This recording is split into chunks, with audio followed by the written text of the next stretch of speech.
আপনি 21শে জানুয়ারি Indian secular ফ্রন্টের উদ্যোগে কলকাতা শহীদ মিনার ময়দানে অধিকারের মহাসমাবেশে যাবেন, না আপনার হিয়ারিং এর ডাক পড়েছে ব্লকে যাবেন, এই নিয়ে অনেকে দ্বিধাদ্বন্দ্বের মধ্যে ভুগছে। আমাদের অনেক নেতৃত্ব জানিয়েছে এবং অনেক সাধারণ মানুষ ফোন করে বলছে, ভাইজান কি করব, 21 তারিখেই আমাদের আপনার হিয়ারিং এর ডাক পড়েছে। আমি আপনাদের জানিয়ে দিই, আপনার নির্দ্বিধায়, কোনো ভয়ের দরকার নাই, 21শে জানুয়ারি কলকাতা শহীদ মিনারে আমাদের ডাকে যে অধিকারের মহাসমাবেশ হচ্ছে ওখানে উপস্থিত হন। আর আপনারা কি করবেন, তাহলে একটা চিঠি তৈরি করুন। চিঠিটা আপনার ব্লকের যিনি ইআরও আছে, ইলেকট্রাল রেজিস্ট্রেশন অফিসার, তারকে দিন। সেই চিঠির নমুনা এই ভিডিওর কমেন্ট বক্সে দেওয়া হচ্ছে। তারপরও আমি একটা ছোট্ট করে দেখিয়ে দিই, বুঝতে পারবেন চিঠিটা কিভাবে লিখবেন। প্রতি মাননীয় বা মাননীয়া ইআরও, আপনার বিধানসভার নাম লিখে অমুক বিধানসভা, তারপরে আপনার জেলার নাম দেবেন, তারপরে কি দেবে বিষয়, শুনানির দিন পরিবর্তনের আবেদন, তারপরে মহাশয় মহাশয়া, মহাশয় পুরুষের জন্য মহাশয়, মহিলার জন্য মহাশয়টা দিলেন, আপনার নাম দেবেন, পিতার নাম দেবেন, পুরো ঠিকানা লিখবেন। তারপরে আপনাকে যে নোটিশটা গিয়েছে, নোটিশটা ধরে বাম দিকের মাথায় এমন জায়গায় নোটিশে লেখা আছে, নোটিশ নাম্বার দেওয়া হচ্ছে, ওই নোটিশ নাম্বারটা বসালেন। তারপরে কি লিখবেন, আপনার পক্ষ থেকে 21শে জানুয়ারি 2026 আপনার দপ্তরে এসআইআর বিষয়ে এই গ্যাপটা, এসআইআর এর যে কি কারণ আপনাকে নোটিশ ইস্যু করেছে, যে কারণটা আছে সেটা উল্লেখ করবেন। উল্লেখ করার পরে শুনানির জন্য নোটিশ পেয়েছেন, আপনাকে বিশেষভাবে অনুরোধ করছি 21শে জানুয়ারি 2026 বুধবার অনেক আগে থেকেই আমার একটি গুরুত্বপূর্ণ অন্যত্র প্রোগ্রাম রয়েছে।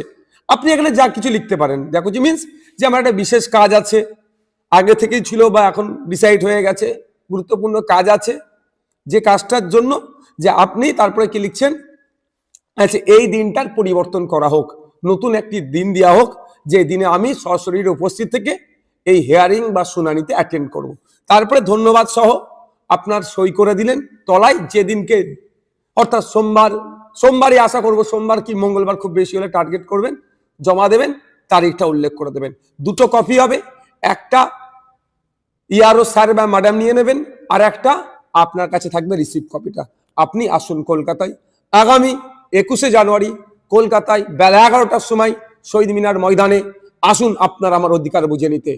ফেক এসটিএসসি সার্টিফিকেটের নামে যেভাবে প্রকৃত এসটিএসসিরা বঞ্চিত হচ্ছে, এই হয়রানি বন্ধের জন্য, নতুন ওবিসি সার্টিফিকেট দিয়ে মমতা ব্যানার্জি যেভাবে মুসলিম সম্প্রদায়ের সাথে দ্বিচারিতা করছে, বৈষম্য করছে, এটা বন্ধের জন্য, ওয়াকফ সংশোধনী আইন প্রত্যাহারের জন্য, আর সর্বোপরি এসআইআর এর নামে রাজ্য জুড়ে যেভাবে অহেতুক ভোটারদেরকে হয়রানি আতঙ্কিত করা হচ্ছে, এটা বন্ধের জন্য, এবং সাথে সাথে স্কুল সহ মাদ্রাসা শিক্ষা প্রতিষ্ঠানগুলো শিক্ষক শূন্য অবস্থায় চলছে, পর্যাপ্ত পরিমাণে শিক্ষকদের শিক্ষার পরিবেশ করিয়ে নিয়ে আসা হোক, এবং যে নয়া শ্রমকোড নিয়ে এসে কেন্দ্রের বিজেপি সরকার শ্রমজীবী মানুষদেরকে শোষণ করছে, সেটা বন্ধের জন্য, এবং যে শিক্ষিত বেকার যুবকদের হাতে কাজ তুলে দেওয়ার লক্ষ্যে এই ধরনের 11-10টা পয়েন্টের উপরে সব আরো পয়েন্টে আলোচনা হবে।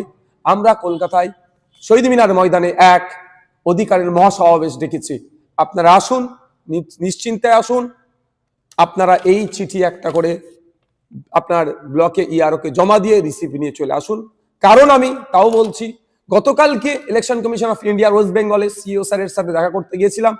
বিভিন্ন বিষয়ে আলোচনা হতে হতে ভার্বালি আমি এটা বলেছিলাম যে এই পরিস্থিতি, এটা কাকতালীয় কি ইচ্ছাকৃত ভাবে আমি সেটা বলতে পারছি না, কিন্তু ব্যাপক জায়গায় 21 তারিখে নোটিশ ইস্যু করা হয়েছে।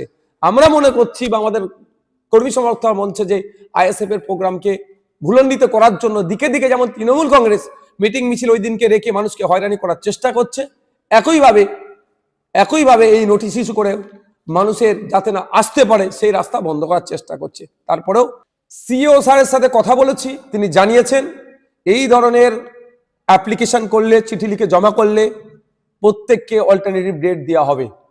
সুতরাং আপনারা নির্দ্বিধায় আগামী 21শে জানুয়ারি কলকাতার শহীদ মিনার ময়দানে অধিকার সমাবেশে বেলা 11টার মধ্যে উপস্থিত হবেন।